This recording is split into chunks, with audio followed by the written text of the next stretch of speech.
El Centro Virtual Isaacs de la Universidad del Valle presenta La Palabra en Radio, un espacio para la literatura, el arte, la cultura, la poesía, novedades editoriales, charlas con escritores. La Palabra en Radio, domingos 10 de la mañana por Univalle Estéreo. Dirige y presenta Darío Henao Restrepo. La Palabra en Radio.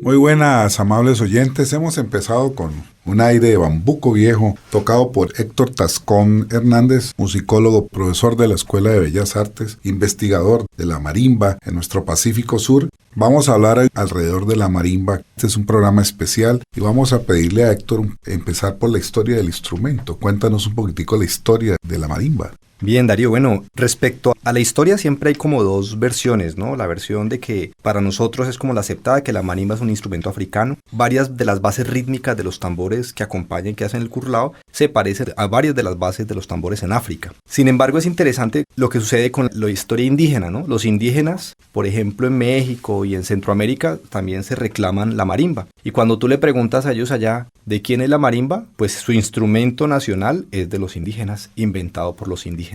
Y hay una particularidad en la marimba guatemalteca y en los balafones africanos. La marimba guatemalteca tiene una vibración. Cuando tú golpeas la tabla, el calabazo tiene una membrana que le da una vibración, como si estuviera la tabla rota. Suena así.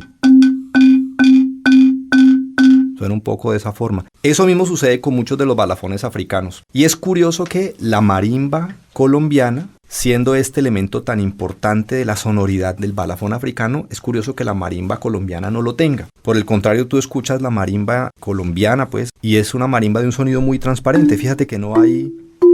La idea es que no haya interferencia, y la idea en esa marimba es que haya una especie de interferencia. De todas formas, resulta muy conveniente en este momento de resurgimiento del afroboom, que es algo de lo que hablan mucho todas estas personas metidas en la industria de la música. Resulta muy interesante y muy conveniente esta conexión con lo africano, ¿no? Yo me aventuraría a decir que nunca sabremos finalmente de dónde es la marimba, pero bueno, hay unas bases rítmicas que conectan mucho con el sonido africano. Entonces, creo que un poco por conveniencia y por lo que ha sucedido, por la migración y todo eso, pues es africano. No podríamos decir con seguridad, por ejemplo, que las afinaciones de la marimba son las afinaciones que trajeron los africanos, porque como se ha estudiado bastante, pues los esclavistas no juntaban tribus, sino que traían la gente lo más separada posible para que precisamente no pudieran ellos formar pues alianzas y empezar a rebelarse, ¿no? Entonces, estos instrumentos pues aparecen también muy tarde, después de la llegada de los esclavos y de la manumisión. Entonces creo que sería difícil pensar que una cultura haya guardado 80, 100 años esas ideas sonoras en su mente y luego las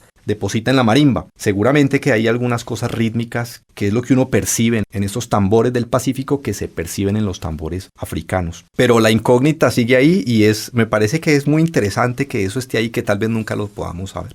Bueno, le voy a contar a los oyentes que esta pregunta que le acabo de hacer a Héctor, yo siempre la he escuchado muchas veces y fue quizás una de las obsesiones del fundador del Petronio Álvarez, el antropólogo e historiador Germán Patiño. La anécdota va que Germán, cada que venía alguien de África o de Brasil, de donde viniera, la primera pregunta que él le hacía era que él qué información tenía sobre los orígenes de la marimba. Y bueno, eso la puede empatar con un término que es el bambuco viejo, que fue lo que empezaste a tocar, y que ese sí parece ser que viene de una lengua bantú y que le da dijéramos, la marca, dijéramos, o por lo menos esos primeros aires que los africanos que llegaron acá y fabricaron su instrumento con lo que traían y con lo que había, pudieron llegar a estos aires. Entonces contémosle un poquitico a nuestros oyentes, dijéramos, esto que llaman bambuco viejo. Bien, fíjate que en la marimba hay una cosa interesante. Por ejemplo, si uno quisiera pensar en que el bambuco del Pacífico es cercano al bambuco andino, hay algunas figuras que pueden hacerlo parecido. El bordón del bambuco viejo,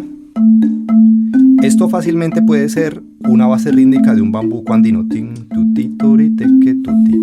Esa es una... O sea, fácilmente puede ser bambuco andino. Lo interesante es lo que pasa en la otra parte de la marimba, que es la requinta. Esta figura que aparece aquí definitivamente es una figura, digamos, como atravesada, por utilizar un término coloquial, que no aparece en el bambuco andino y que le da esa sensación especial a esta música. Voy a hacer el bordón primero, ¿cierto? Ahora voy a meter la mano, la requinta. Y ahorita voy a sacar la mano del bordón para dejar únicamente la mano derecha.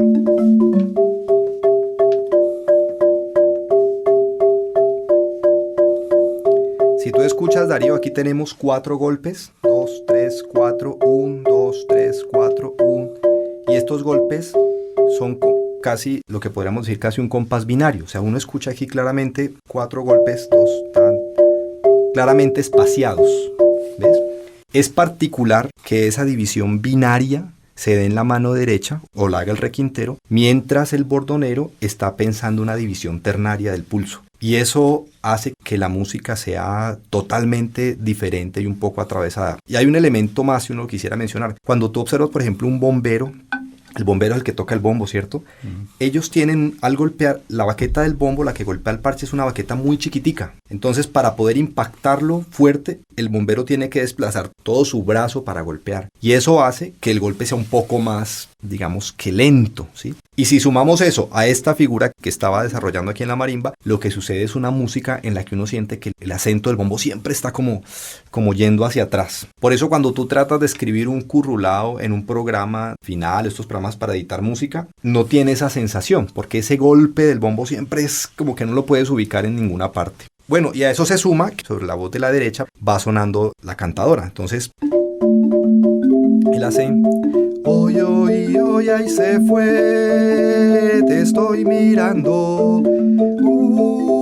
Entonces la voz va con la mano derecha. Voy a tratar de hacerlo solo con la derecha. Hoy, hoy, hoy, ahí se fue, te estoy mirando.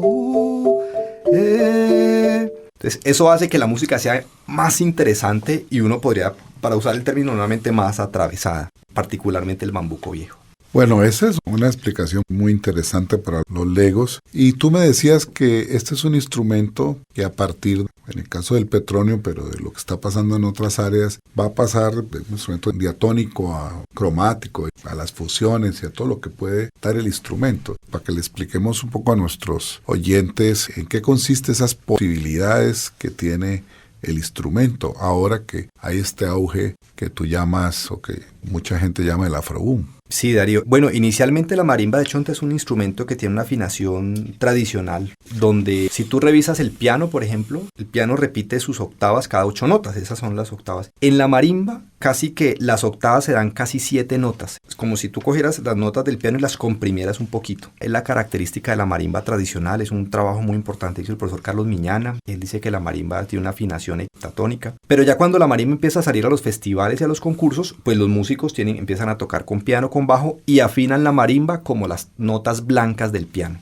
Eso es lo que sucede. Así la marimba tenga un solo teclado, es como si está afinada en do, re, el la es 440 Hz. Lo que se percibe ahora, que los músicos han empezado a poner teclados cromáticos, es decir, ya no solamente tenemos las teclas blancas del piano, sino las teclas negras del piano. Y eso seguramente va a seguir así porque a los músicos les interesa tener material para construir arte. En muchos casos no les interesa responderle a una necesidad histórica o social. A ellos les interesa construir música, ¿sí? Y para eso se valen de lo que necesiten. Y este es un proceso que ya se dio, por ejemplo, en la marimba centroamericana. Allá hace mucho rato, desde 1920 casi, las marimbas fueron cromáticas y eso les permitió hacer fox, jazz y entrar pues a absorber la música que se hacía en Estados Unidos y tener unos nuevos desarrollos para la marimba, donde se mantienen los modelos rítmicos, pero donde la marimba va a otro tipo de espacios. Yo creo que eso va a seguir sucediendo y creo que cada vez lo vemos con más fuerza a las marimbas cromáticas participando ya no solamente de grupos de música tradicional, sino de grupos de rock, de grupos de jazz. Esperaríamos que hubiera grupos de salsa, por ejemplo, y creo que eso sería un redimensionar de ese papel de la marimba tan particular en nuestra región.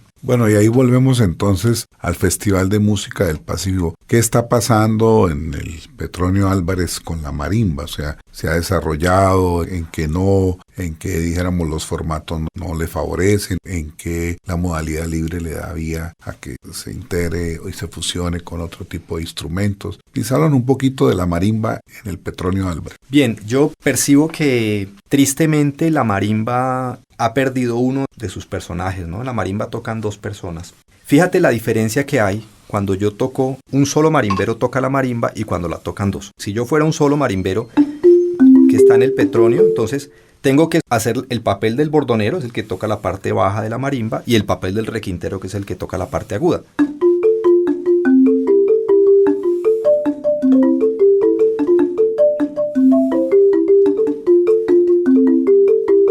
¿Sí? Ahí estoy haciendo los dos papeles, pero si está el bordonero, fíjate cómo se llena la música.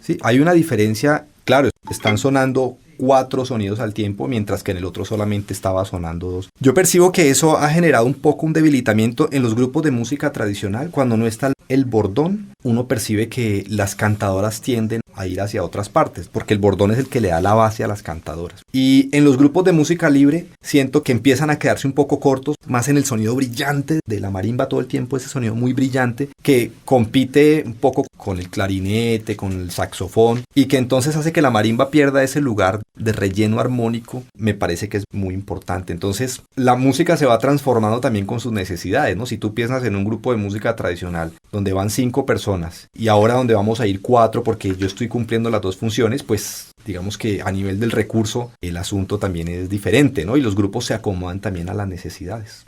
Bueno, y hay pues algunas cosas técnicas. Quienes no somos músicos no podemos entender a plenitud, pero dijéramos, hay una serie de divisiones en los aires centrales del Pacífico entre un andarele, un mapalé, un patacoré, un agua abajo, para que le expliquemos un poquitico a nuestro público en qué consisten esos grandes aires y por qué se diferencian. Bueno, Darío, realmente a los músicos tradicionales no les interesa mucho los nombres de los aires. Ellos no tienen ese afán clasificatorio que tenemos nosotros, ni de taxonomizar. Tal vez en la música chocuana uno siente que hay unos ritmos mucho más definidos, ¿no? La contradanza, la mazurca, también algunos aires tomados de los españoles. Hay muchas cosas y tienen unos contrastes bien marcados, ¿sí? Si tú ves una contradanza y ves un abosado, pues uno siente que hay una diferencia en las maneras como se hace el ritmo. En la música de marimba de chonta, casi todas las músicas se pueden acompañar con bases de currulao, que es lo que hacen los tambores. Ahora, cuando tú empiezas a analizar en detalle, te das cuenta que las diferencias no son muy grandes. Y eso ha hecho que algunas de las clasificaciones que se hicieron hace mucho tiempo, por ejemplo por Abadía Morales, que fue uno de los primeros investigadores o más importantes investigadores, pues uno encuentra que sus catalogaciones hay 15, 16 aires diferentes. Lo que sucedía en estos casos, porque eso lo viví yo cuando estaba haciendo la investigación, es que tú le preguntas a un músico del Pacífico y él te puede dar muchos nombres, porque simplemente en muchos casos son nombres de canciones. Entonces tú encuentras que hay un aire que se llama Mi Buenaventura y un aire que se llama Caderona, pero realmente no son aires como tal, sino que son canciones. Ahora, ¿qué sucedió con algunas canciones? Se volvieron tan importantes y tan repetidas que con el paso del tiempo la gente empezó a copiarlas, a transformarlas y se volvieron en como unos aires, porque había muchas canciones que sonaban parecidos a eso. Por ejemplo, uno de esos aires fuertes que tiene, diría, mucha personalidad. Cuando digo personalidad es que tú encuentras que hay un bordón para ese aire, hay una requinta para ese aire, hay una letra para ese aire. Uno de ellos es el patacoré. Un bordón del patacoré es este, por ejemplo. Y es un bordón bien diferente al del bambuco viejo. ¿Sí? Entonces, este es un bordón ágil, ¿sí? Si tú ves, es una música que se puede tocar muy rápido, y lo mismo sucede con el acompañamiento.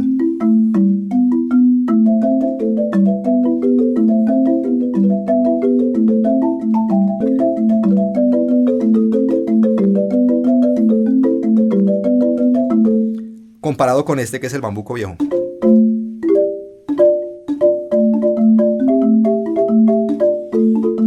¿Viste? Hay un sentido diferente de la música. Entonces estos aires que tienen como todas esas características se fueron convirtiendo en los aires de mayor personalidad al que se iban, por decirlo de alguna forma, inscribiendo las canciones. Pero en esencia uno puede percibir que en el Pacífico hay el patacoré, que es un ritmo fuerte con mucha personalidad, el bambuco viejo, que es este que hablábamos ahora, ¿sí? Se puede percibir que hay un ritmo también de mucha personalidad, que es la juga grande, que es incluso una melodía pentatónica, que tiene también unas características especiales en sus letras. A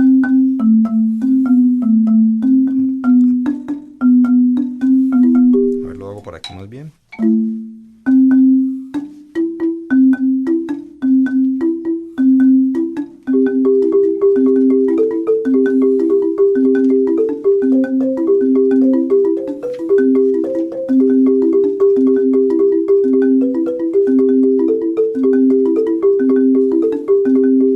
¿Viste? Es un aire bien particular. Están las jugas de arrullo, que son una especie de canciones donde hay un manejo de la armonía diferente. Y yo pensaría en ese orden de ideas que básicamente son unos 4 o 5 ritmos los grandes del Pacífico. Hay un desarrollo importante ahora de estos ritmos hacia la rumba o hacia una especie de salsa que se hace con la marimba. Si tú te fijas, el ritmo de patacoré, que es este, el bordón, lo puedo rumbear o salsear. Esto mismo lo puedo hacer para que me funcione para la salsa.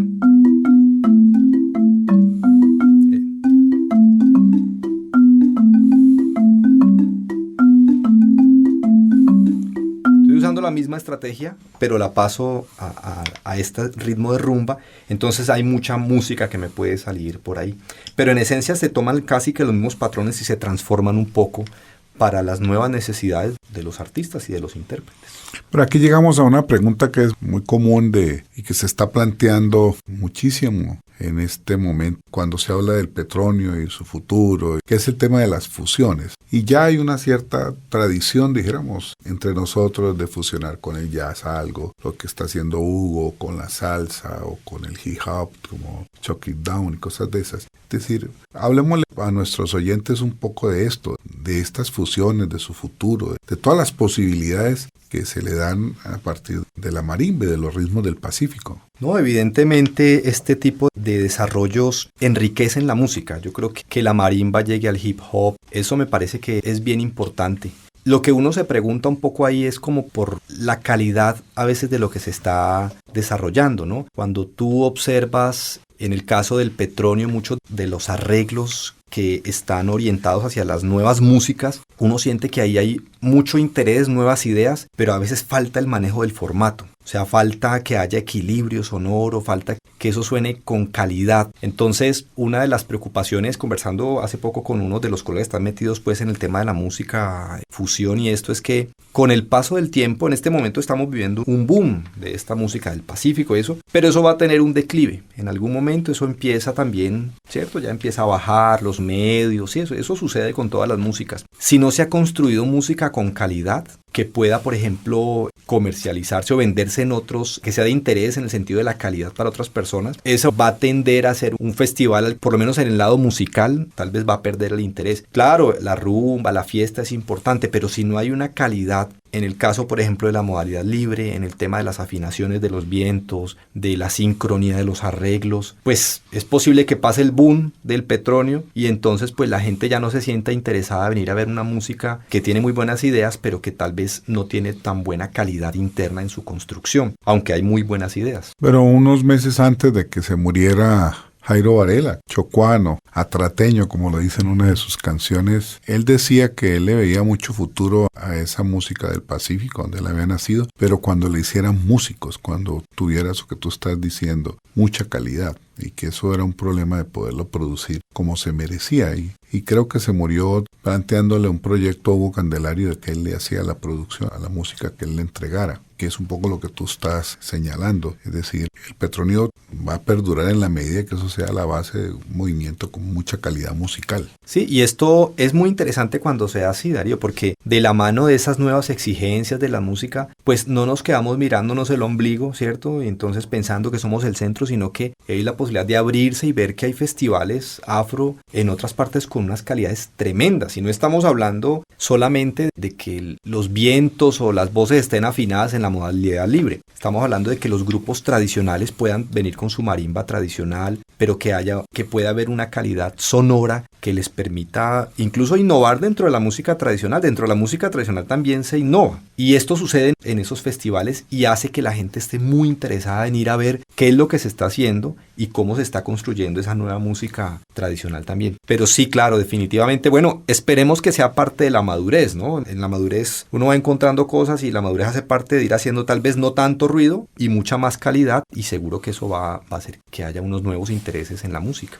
Bueno, bellísimo, y así tendrás muchos trabajos con la literatura, de manera que vamos a hacer otro programa con Héctor Tascón para aprovechar tanta sabiduría, además para contarles que él es un gran investigador de la marimba, y te agradecemos mucho por haber estado aquí en La Palabra en Radio. Agradezco aquí al ingeniero de sonido Fernando Patiño y a nuestra productora Shirley Sainz Mosquera, quien les habla Darío Henao. Los espera el próximo domingo en la 105.3 de la FM. Quisiéramos cerrar este programa, Héctor, con alguna de tus canciones, alguna de tus composiciones, y que nos expliques pues en qué consiste la propuesta musical. Bueno, Darío, yo he trabajado ahora algo que también para mí ha sido muy importante, es la parte literaria, asociado a las historias, a las narraciones. Entonces, más que hacer canciones, yo me dedicaba a hacer historias con la marimba. Y una de esas historias que he trabajado es precisamente la del origen de la marimba. Entonces, lo que hago aquí es contar la historia de un hombre que se llama Marimbo. Entonces, Marimbo era un hombre que vivía en el África. Marimbo trabajaba de sol a sol y llegaba en la noche a su casa para encontrarse con una hermosa mujer, una cantadora que le alegraba los días, y su voz era así.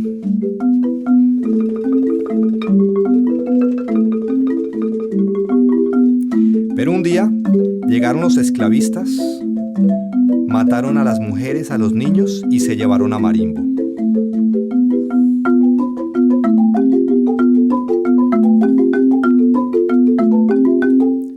Y a Marimbo lo subieron a un galeón. Y desde ahí, muy triste, Marimbo cantaba: en un galeón Marimbo sufre su desgracia, porque ya no escucha la voz de su fiel amada. De pronto Marimbo llega a América y es condenado a trabajar en un socavón. Pero Marimbo no es un hombre para estar encerrado, así que al descuido del capataz, corta la soga que lo amarra y se fuga al Pacífico.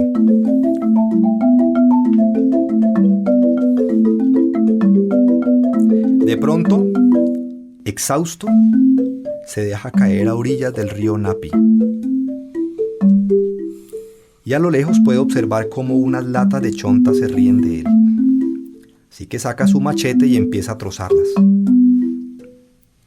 Cada nota un sonido y cada sonido un color. Y de pronto, de aquellas latas de chonta, un sonido que Marimbo conocía empieza a emerger. Era una voz que él extrañaba. Entonces Marimbo declara: de ahora en adelante este instrumento que he construido será como mi esposa. Me acompañará en los días, me consolará en las noches. Y como me llamo Marimbo, ella se llamará Marimba.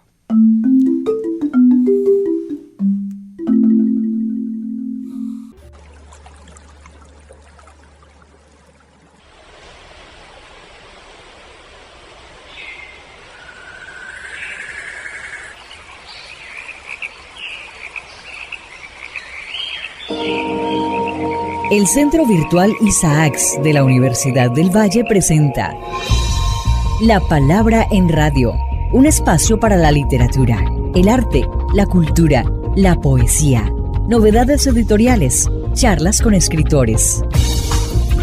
La Palabra en Radio, domingos 10 de la mañana por Univalle Estéreo. Dirige y presenta Darío Henao Restrepo. La Palabra en Radio.